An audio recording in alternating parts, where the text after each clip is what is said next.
Ito ang Metro Manila. Matatagpuan dito ang kabisera ng Pilipinas, ang lungsod ng Maynila, ang sentro ng ekonomiya, politika, panlipunan at kultura ng bansa. Sa patuloy na paglala ng climate change, pangamba ang dala ng hinaharap dahil sa posibilidad na lumubog sa kailaliman ng tubig ang buong syudad sa susunod na 3 dekada.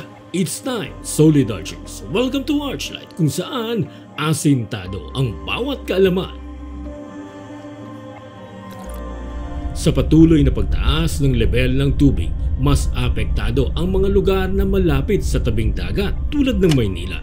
Ang katubigan sa Manila Bay ay tumataas ng 4 na beses na mas mabilis kesa sa average rate na 3.2 mm kada taon. Ang Noy lugar sana kung saan may nakatayong mga bahay at iba pang establishmento ay naaabutan na ng tubig at ngayon nasa ilalim na ng katubigan.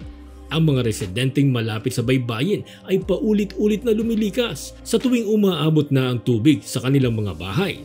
Karamihan sa mga nakatira sa Manila Bay ay mga informal settlers. Gayunpaman, hindi ibig sabihin na ang mga nakatira malayo sa dalampasigan ay hindi mapipinsala dahil walang hangganan ang patutunguhan ng tubig. Ang mga nakatira sa malalaki at mararangyang mga bahay at gusali ay maaabot rin sa pagtaas ng tubig. Ayon sa lehitimong batayan, 1.54 million residente ng lungsod ng Maynila ang kasama sa apektado. Malaking porsyento di umano ng Maynila ang mapapasailalim na ng katubigan sa taong 2050 at magpapatuloy ito sa taong 2110.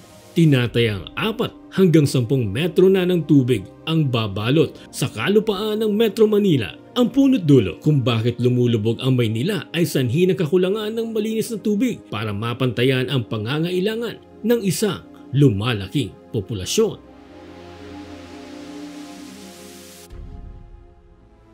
Mula 2004, nagpataw na ang gobyerno ng moratorium o ipatigil na rito ang groundwater extraction. Pero hindi ibig sabihin na kung pinapahinto na, masusunod agad at matitigil na rin ang mga kahihinatnan. Paano nga ba isinasagawa ang groundwater extraction? Ipagpalagay natin na walang mapagkunan ng malinis na tubig.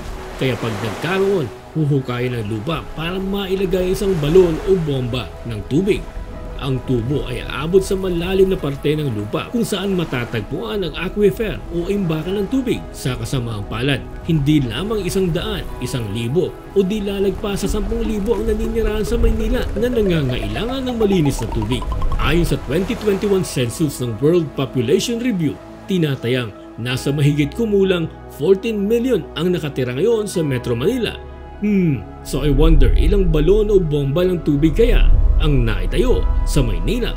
Baka umabot sa libo-libo o higit milyon ang mga balon o bomba.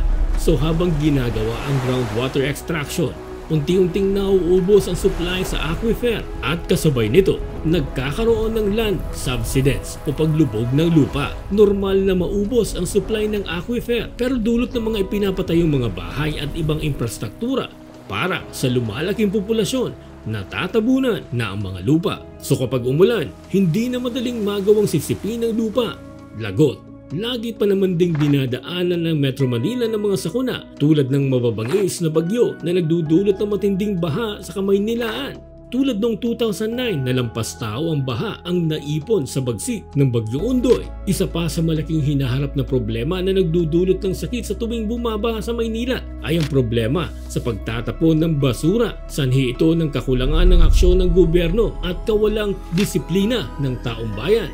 Ayon sa Channel News Asia, noong 1976 pa lamang, isang World Bank funded project ang pinagplanuhan, ngunit nahantong lamang ito sa walang pagpapatupad o pagbabago sa plano. Kung saan ay natuloy ito, malaki siguro ang naitulong nito para magkaroon ng maayos na sistema tuwing babaha sa issue ng overpopulation at mabagal na trapiko. Ngunit sa pag-upo ng bagong gobyerno, may nagawa ba sila para maisaayos ang sistema tuwing babaha? Mula 2016, binalita na higit 6,000 flood control projects na ang nakumpleto sa termino ng Pangulong Duterte, kabilang na ang pagtatayo ng mga pumping stations, dikes at flood warning system. Kung lulubog ang Maynila sa taong 2050, mananatili ba itong the capital of the Philippines? Makikita na pinaghahandaan na ang bagong metropolis. Lumipat na rin doon ang isa sa mga key offices tulad ng Department of Transportation. Ayon pa kay UP Director Lagmay, nakikita niyang ang pangangailangan ng paglipat sa Nuclear City dahil punong-puno na ang Maynila. Ikaw, may magagawa ka ba? Ang pinakamabisang gawin ay ang pagbabawas ng carbon emissions habang pinapaabot ang fast rising sea level na hindi na maaagapan pa. Higit na makakatulong sa mundo ay ang pagtatanim at pangangalaga sa mga puno. Isa pa, ang pagiging energy efficient ay makakatulong sa ikabubuti ng lahat. Ano pa ba ang hinihintay? Hindi na maiiwasan ang paglubog ng Maynila sa taong 2050. Pero may magagawa pa ang gobyerno at ang mga mamamayan dito at maaaring hindi pa huli ang lahat. Ang susi para mapanatiling maayos ang mundo ay ang pagkakaisa ng bawat tao.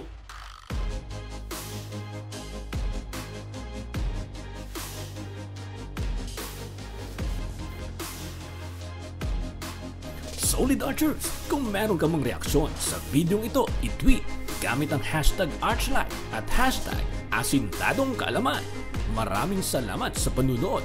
Huwag kalimutang mag-subscribe sa aming channel na Archlight para maging updated ka sa marami pang videos. Kita-kits po muli sa mga susunod na video. Solid Archers, it's time!